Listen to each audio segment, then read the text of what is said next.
지난주에 이제 말씀을 다 전반적으로 살펴본 내용 중에서 두 가지 부분을 제가 말씀을 오늘 드리려고 하는데, 사도행전은 그때 말씀드렸던 것처럼 누가가 썼습니다.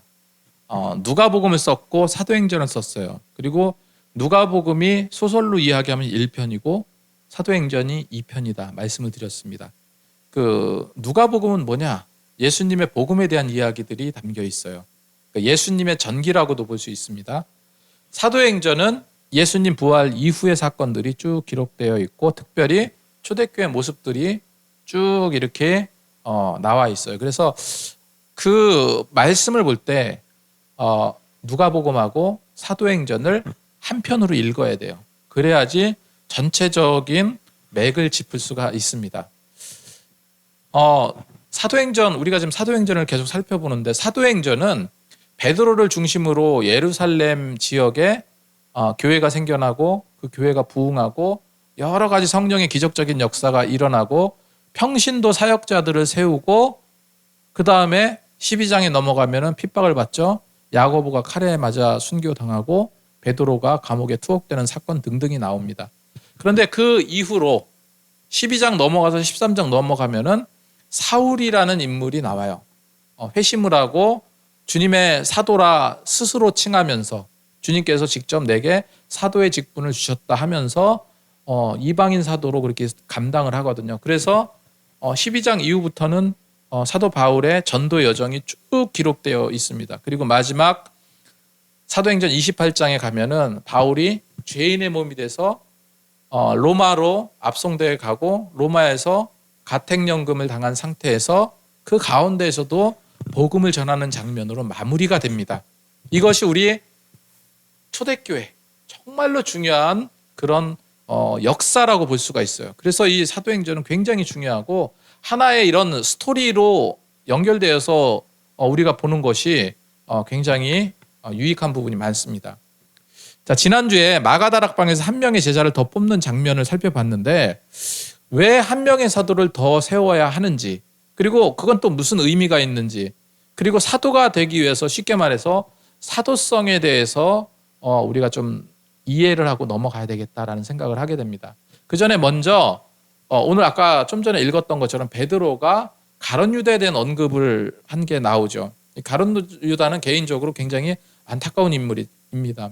근데 가룟 유다에 대해서 잠깐 살펴보면 우리가 기억은 해야 돼요. 가룟 유다에서 가룟 유다는 비극적인 결말을 냈던 주님의 제자입니다.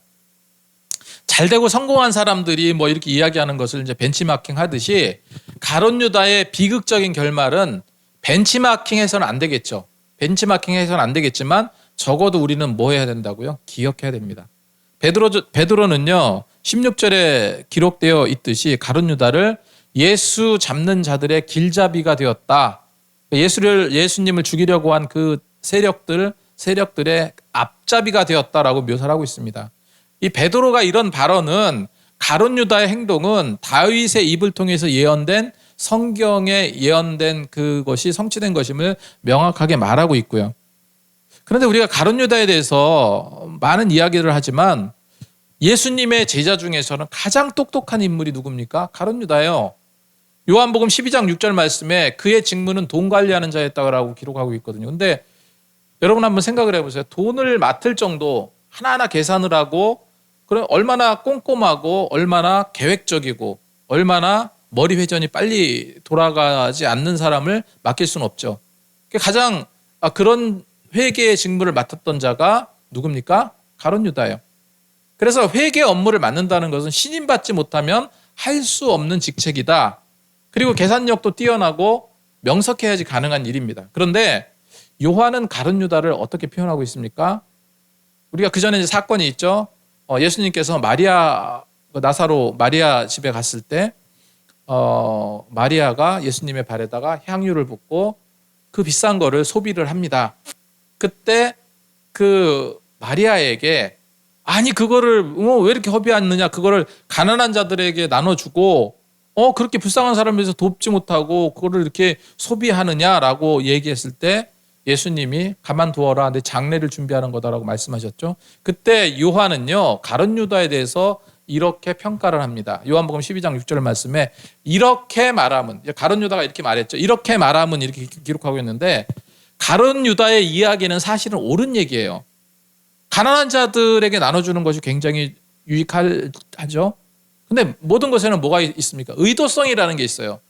겉으로는 이웃을 생각하는 그런 모습을 보이는데 사실은 가룟 유다가 그렇게 얘기한 의도가 있다는 거예요. 그래서 요한이 뭐라고 말합니까? 12장 6절에 요한복음에 이렇게 말함은 가난한 자들을 생각함이 아니라고 했습니다. 가난한 자들을 생각함이 아니요 그는 도둑이라. 가룟 유다를 도둑이라고 말합니다. 그는 도둑이라 돈깨를 맞고 거기 넣은 것을 훔쳐감이라 기록하고 있습니다. 그래서 요한은 가룟 유다가 헌금을 유용하고 도적질해가는 것을 알고 있었어요. 많은 제자들도 알았는지 모르겠습니다. 근데 그때 알았는지 그 이후에 알았는지 모르겠지만 아무튼 가룟 유다는 돈에 물질에 굉장히 약했던 인물이에요. 결국은 가룟 유다가 그 돈의 유혹을 받았죠. 물질에 약한 가룟 유다가 예수님을 팔아 넘기는 그런 죄를 범합니다. 그리고 사도행전 오늘 이 말씀에서는 다른 복음서와 달리 굉장히 처참한 가룟 유다의 말로를 기록하고 있거든요. 18절 19절 말씀에 이 사람은 불의의 삭스로 밭을 사고 후에 몸이 gun두박질 쳐 배가 터져 창자가 다 흘러나왔다라고 정말로 심각한 내용을 기록하고 있어요. 그리고 그 사건이 어떻게 됐다고요? 예루살렘 사는 모든 사람들에게 알려졌다는 거예요. 그리고 그 말로는 그 밭을 아겔다마라고 하니 이는 피밭이라. 그래서 제가 이렇게 자료를 보니까 유다 죽음에 대해서는 여러 가지 그런 이야기들이 많이 있어. 어떤 내용에서는 나무에 목을 메고 했는데 노끈이 끊어져서 몸에 땅에 떨어져서 배가 터졌다는 이야기도 나오고, 흰눈 골짜기 절벽 나무 아래 목을 맸지만 줄이 끊어져서 바위에 부딪혀서 창자가 흘러나왔다는 얘기도 있고, 또 파피아스라는 글에 의하면 유다는 병이 걸려서 엄청 붓고 결국은 술에 취해서 죽었다는 얘기도 있습니다. 근데 이런 얘기들이 많이 나오지만 성경에서 말한 게 중요하죠. 성경에서 뭐라고 말했습니까? 유다는 목을 매서 죽었습니다. 그래서 가룟 유다의 말로를 기억하면서 우리가 정말로 신앙인으로서 어떻게 살아가야 하는지, 어떻게 믿음 생활하는 게 옳은지 우리가 이제 비교하면서 이렇게 나가면 안 되겠다 하는 생각을 가져야 되겠죠. 그래서 우리가 신앙생활할 때 이 크건 작건을 떠나서 우리가 위선적인 모습을 보일 때가 있고, 가끔은 가룟 유다처럼 이런 배신자의 모습이 내게는 없는지 우리 안과 밖을 두루 살펴야 할 줄로 믿습니다. 자, 두 번째로 마띠아가 사도로 세워지게 되거든요. 사도를 세우는데 이 말씀에서 분명한 기준이 있어요. 지금 우리는 가룟 유다를 대신해서 가룟 유다가 없어졌죠. 그러니까 12제자였는데 11제자가 됐습니다. 그런데 그 없어진 한 명을 굳이 채우려고 합니다. 다시 세우려고 합니다. 그 장면이 오늘 나와 있는데, 우리가 보통 이제 사도라고 부르죠. 그런데 왜 굳이 예수님의 제자를 그냥 11명으로 그냥 가지 왜 한 명을 더 뽑았을까요? 이거는 유대인의 어떤 전통적인 사고, 그 전통적인 사관이나 유대인들의 보편적인 사고를 반영했다라고 볼 수가 있습니다. 유대 문화에서 12이라는 숫자는 굉장히 상징적인 의미가 있어요. 중요한 의미를 가지고 있습니다. 가장 큰 것이 뭡니까? 우리가 너무 잘 알고 있는 것처럼 이스라엘이 12지파입니다. 12지파로 나눠져 있기 때문에 그 인식이 굉장히 박혀 있어요. 그리고 각 지파의 특정과 역할이 다 나눠져 있죠. 그래서 12지파는 뭐냐면은 각각 나눠져 있지만 이스라엘의 단일성과 공동체를 상징하는 것이 12지파예요. 예수님께서 12제자를 택하신 것도 이와 같은 맥락입니다. 하나님의 계획을 이루기 위해서 어떤 새로운 공동체를 시작한다는 그런 의미로 볼 수가 있는 거죠. 그 밖에도 성경에 천국에 12개의 진주문으로 되어 있다고 하고, 요한계시록에 12장로, 12장로, 그리고 12별들이 나타나죠. 이거는 하나님의 완전성과 통일성을 나타내는 그런 숫자라고 볼 수 있습니다. 자, 가룟 유다가 배신한 이후에 12제자를 다시 채워나가는 것은 이와 마찬가지로 예수님의 어떤 사명이 있죠. 하나님의 사명을 이루기 위한 그 예수님의 사명을 계속해서 이어나가서 새로운 영적 공동체를 형성하는 그런 의미로 우리가 볼 수 있습니다. 그런데 가만히 말씀을 보면 11명의 제자는 예수님의 제자 한 명을 더 뽑는데 굉장히 신중했다는 것을 우리가 알 수 있어요. 그리고 사실 한 명이라는 게 굉장히 중요합니다. 한 명이 잘 들어오고 못 들어오고가 전체 분위기를 깰 수도 있고 전체 분위기가 더 좋아질 수도 있죠. 한 사람으로 인해서 화합과 믿음이 더 견고해질 수도 있고 한 사람으로 전체 분위기가 삐걱될 수도 있는 거예요. 어떤 모임이든지 분위기 깨는 사람이 있어요. 미꾸라지 같이 막 흙탕물 튀기는 사람도 있고 성장하고 부흥하는데 특별히 우리가 많이 경험해 왔지만 성장하고 부흥하는데 찬물을 붓는 그런 사람들이 반드시 있습니다. 그래서 어떻게 해야 돼요? 중직자들은 잘 세워야 돼요. 마찬가지로 여기도 굉장히 어떡합니까? 신중하게 기도하면서 정말로 기도하면서 그 한 명을 뽑았다. 21절 22절 말씀을 보면 이러함으로 요한의 세례로부터 우리가 가운데 올려져 가신 날까지 주 예수께서 우리 가운데 출입하실 때에 항상 우리와 함께 다니던 사람 중에 하나를 세워. 이 끝에 말씀을 기억하시기 바랍니다. 우리와 항상 함께 다니던 사람 중에라고 그랬어요. 자, 그러니까 마띠아가 어느 날 갑자기 툭 튀어나온 사람이 아니라 어느 날 갑자기 툭 튀어서 올라온 제자가 아니라는 거예요. 우리와 함께 다니던 자 중에 다시 말해서 예수님은 12제자만 있는 게 아니었어요. 12제자에 70제자가 있었고 500형제들이 있었고 그죠? 12명의 제자는 아니지만 더 많은 예수님의 제자들이 있는데 그중에서 서로 교제하고 신앙 공동체로 서로 이렇게 서로 위로하고 교제하고 복음 전하고 이런 계속해서 모였던 사람들이 있는 거예요. 그 제자들이 있는 겁니다. 그 중에서 그 많은 우리와 함께 다녔던 사람 중에 한 명, 정말로 신실했던 사람을 추천을 받게 돼요. 두 사람을 추천받게 되는데 그 중에 한 명이 마띠아가 제비뽑기로 뽑히게 된 거죠. 그래서 우리와 더불어 예수께서 부활하심을 증언할 사람이 되게 하여야 하리라 했습니다. 여기서 두 번째 조건, 첫 번째 조건은 뭐냐면은 우리와 함께한 자. 두 번째가 예수님의 부활을 증언할 사람입니다. 여기서 두 번째 이제 사도성이 나오는 거죠. 예수님의 부활을 직접 목격한 자여야만 한다는 거예요. 마띠아가 그랬다는 겁니다. 마띠아가 예수님의 부활을 목격했습니까? 목격했어요. 물론 보지 않고 증언이라는 것은 예수님의 부활을 보지 않고 증언할 수도 있겠죠. 하지만 그건 믿음이잖아요. 내가 그렇게 믿는다잖아요. 근데 예수님의 부활을 직접 목격한 거는 그건 사실이잖아요. 내가 직접 경험한 거. 경험한 것을 이야기할 수 있는 자. 이미 제자들과 500형제 그리고 많은 예수님의 제자들에게 누가 나타났습니까? 부활하신 예수님께서 나타나셨어요. 그리고 마지막에 누구한테도 바울도 그렇게 고백하잖아요. 예수님께서 나타나셨다. 부활을 목격한 자가 사도에 합당한 자라고 볼 수 있는 겁니다.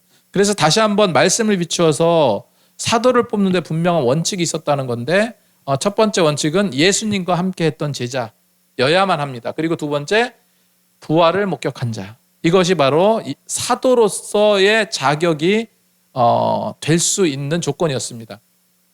그런데 가장 중요한 게 있어요. 가장 중요한 건 뭐냐면 사도를 뽑는 세 번째 원칙이 있습니다.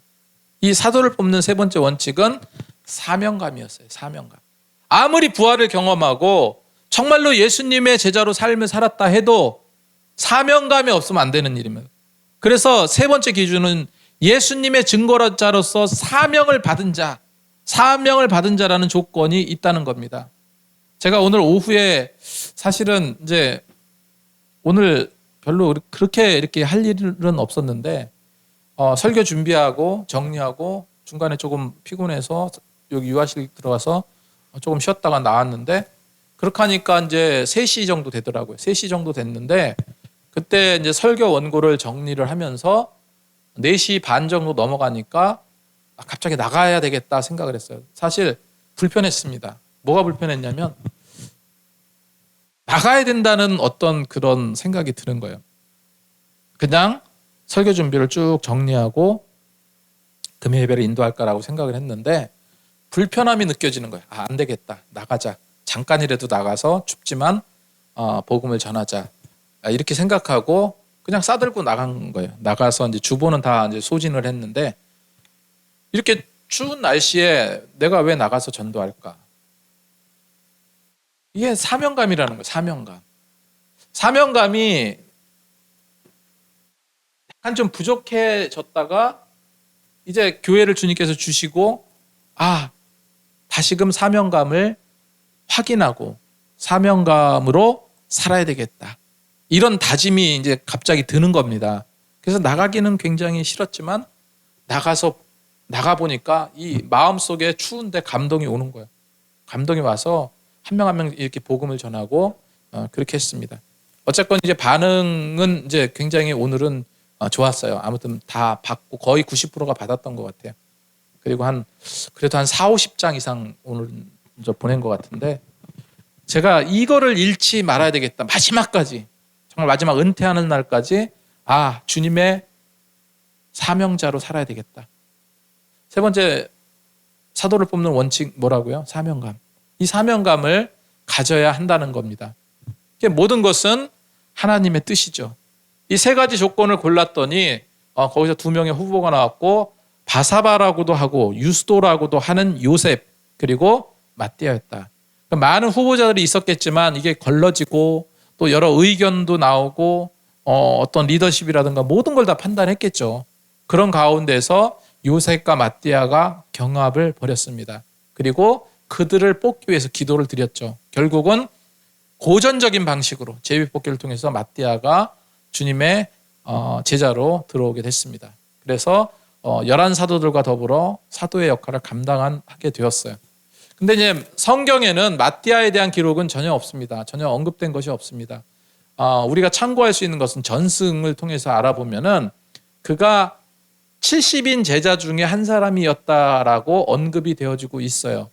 그래서 유다에서 복음을 전하다가 스데반처럼 돌에 맞아서 순교한 거로 전해집니다. 그러니까 굉장히 사명감이 투철한 거죠. 스데반처럼 돌에 맞아 순교한 걸로 전해져요. 성경에 나오는 건 아닙니다.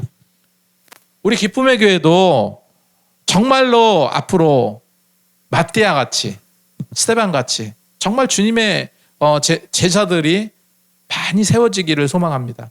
한 명의 리더를 세우는데 오늘 말씀처럼 이런 신중함과 충분한 기도를 가져야 할 것이다라고 생각을 해요. 성경은 지금 우리의 거울이 돼야 되죠. 사도행전은 우리가 따라야 될 방향입니다. 이 사도행전을 통해서 계속해서 이들이 뭐를 합니까? 계속 전도하는 거예요. 전도. 계속 복음을 전하는 내용들인데 정말 핍박받아가면서 주님의 복음을 왜 전할까? 사명감이에요. 이 사명감을 가지고 우리 교회 부흥과 성장을 위해서 헌신하고 정말로 노력하시는 저와 여러분이 되시기 바랍니다. 기도하겠습니다.